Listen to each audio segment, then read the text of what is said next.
Assalamualaikum warahmatullahi wabarakatuh. Perkenalkan, nama saya Pinky Azaltunisa. Di sini saya akan menjelaskan tentang pengertian demokrasi dan ciri-ciri demokrasi. Sebelum itu, izinkan saya untuk memperkenalkan anggota kelompok kami, yaitu yang pertama Nurfi Yuni Asari, yang kedua Pinky Azaltunisa, dan yang ketiga Ahmad Daru Jati Kusuma. Pengertian demokrasi berasal dari bahasa Yunani, yaitu demos dan kratos. Demos bermakna rakyat atau halayak, sementara kratos bermakna pemerintahan. Demokrasi sebagai sistem pemerintahan yang mengizinkan dan memberikan hak kebebasan kepada warga negaranya untuk berpendapat serta turut dalam pengambilan keputusan di pemerintahan. Ciri-ciri demokrasi yang pertama yaitu memiliki perwakilan rakyat. Indonesia memiliki lembaga legislatif bernama Dewan Perwakilan Rakyat yang telah dipilih melalui pemilihan umum, sehingga urusan negara, kekuasaan, dan kedaulatan rakyat kemudian diwakilkan melalui anggota DPR ini. Yang kedua yaitu keputusan berlandaskan aspirasi dan kepentingan warga negara. Seluruh keputusan yang ditetapkan oleh pemerintah berlandaskan kepada aspirasi dan kepentingan warga negaranya, dan bukan semata-mata kepentingan pribadi atau kelompok belaka. Hal ini sekaligus mencegah praktek korupsi yang merajalela. Yang ketiga yaitu menerapkan ciri konstitusional. Hal ini berkaitan dengan kehendak, kepentingan, atau kekuasaan rakyat, di mana hal tersebut juga tercantum dalam penetapan hukum atau undang-undang. Hukum yang tercipta pun harus ditetapkan dengan seadil-adilnya. Yang keempat, yaitu menyelenggarakan pemilihan umum.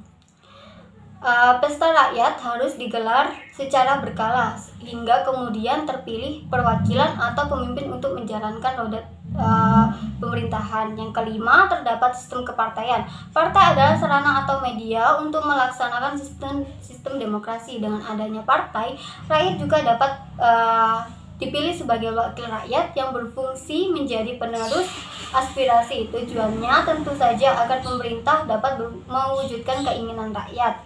Sekaligus wakil rakyat dapat mengontrol kerja pemerintah. Jika terjadi penyimpangan, wakil rakyat kemudian dapat mengambil tindakan hukum. Assalamualaikum warahmatullahi wabarakatuh. Perkenalkan, nama saya Ahmad Daru Kusuma.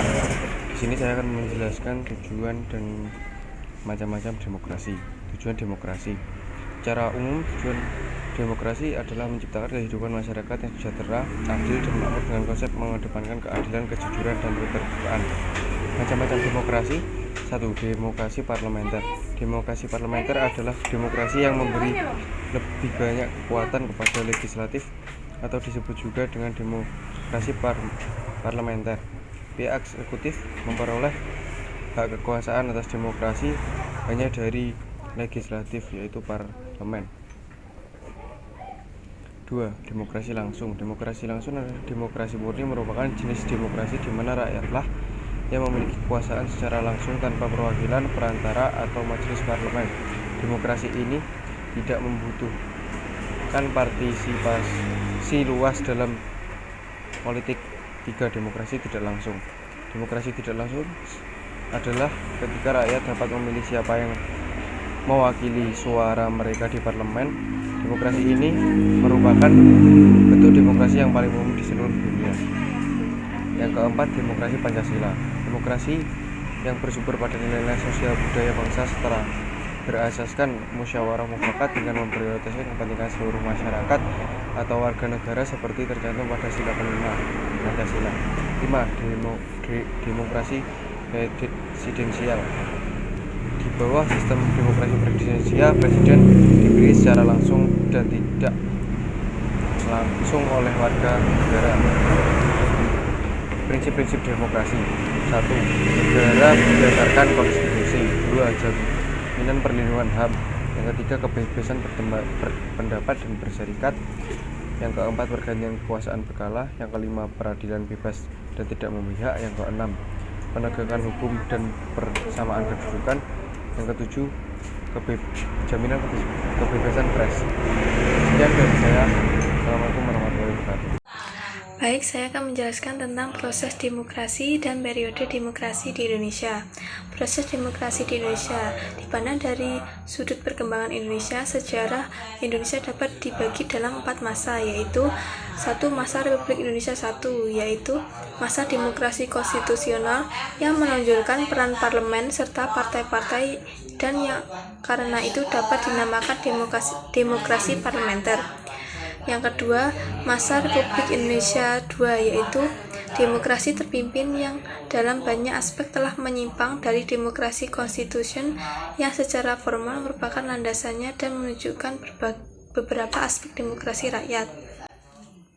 Kemudian yang ketiga, masa Republik Indonesia III, yaitu masa demokrasi Pancasila yang merupakan demokrasi konstitusional yang menonjolkan sistem presidensil, lembaga kepresidenan sangat dominan, parlemen dibuat tidak berdaya, kekuasaan presiden menjadi tidak terkontrol.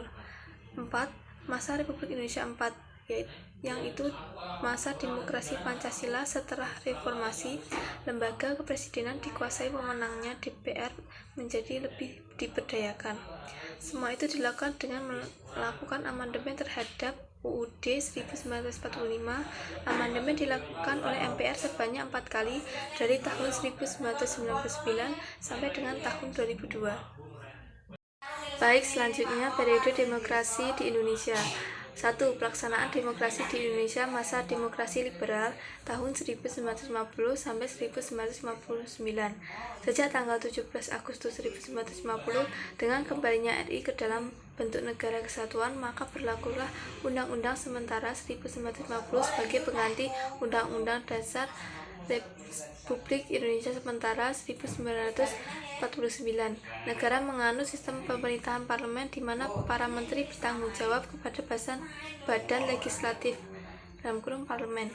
Dikarenakan banyaknya partai politik yang bermunculan dan terjadi persaingan secara terbuka yang kemudian memicu perpecahan, akhirnya Presiden Soekarno selaku kepala negara pada waktu itu melakukan dekret yang menyatakan bahwa konstituante dibubarkan serta kembalinya ke Undang-Undang Dasar 1945 yang kemudian menghendaki terbentuknya MPRS dan DPRS.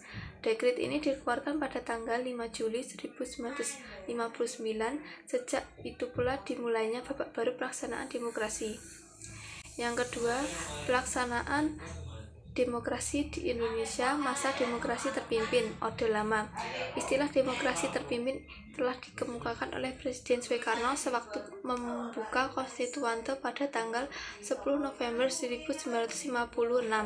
Hal ini menunjukkan tata kehidupan politik baru yang mengubah segi-segi negatif demokrasi liberal. Sistem demokrasi liberal tidak cocok diterapkan di Indonesia. Di berbagai wilayah timbul pemberontakan seperti DITII, MPRRI, Permesta, dan sebagainya yang melancarkan perlawanan bersenjata kepada pemerintah pusat. Kondisi ini sangat membahayakan persatuan dan kesatuan bangsa, sehingga pemerintah perlu menghadapi situasi politik dan keamanan ini melalui jalan tercepat, yaitu Dekret Presiden 5 Juli 1959. Dengan demikian lahirlah periode demokrasi terpimpin di Indonesia. Yang ketiga, pelaksanaan demokrasi Pancasila pada Orde Baru.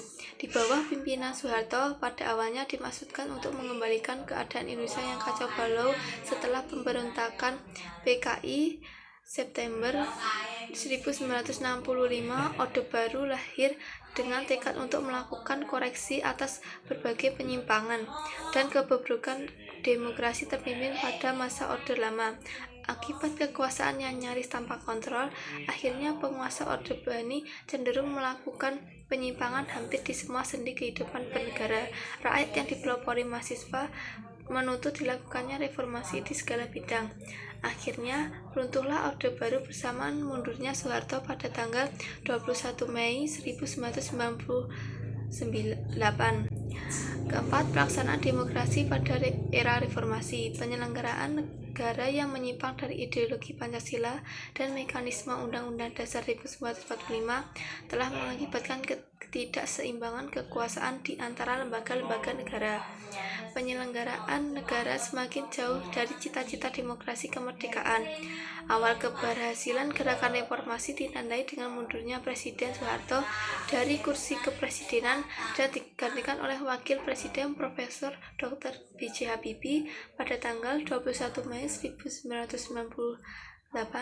Pemerintahan Habibie inilah yang merupakan pemerintahan transisi yang akan membawa Indonesia untuk melakukan reformasi secara menyeluruh serta menata sistem ketatanegaraan yang lebih demokratis dengan mengadakan perubahan Undang-Undang 1945 agar lebih sesuai dengan tuntunan zaman.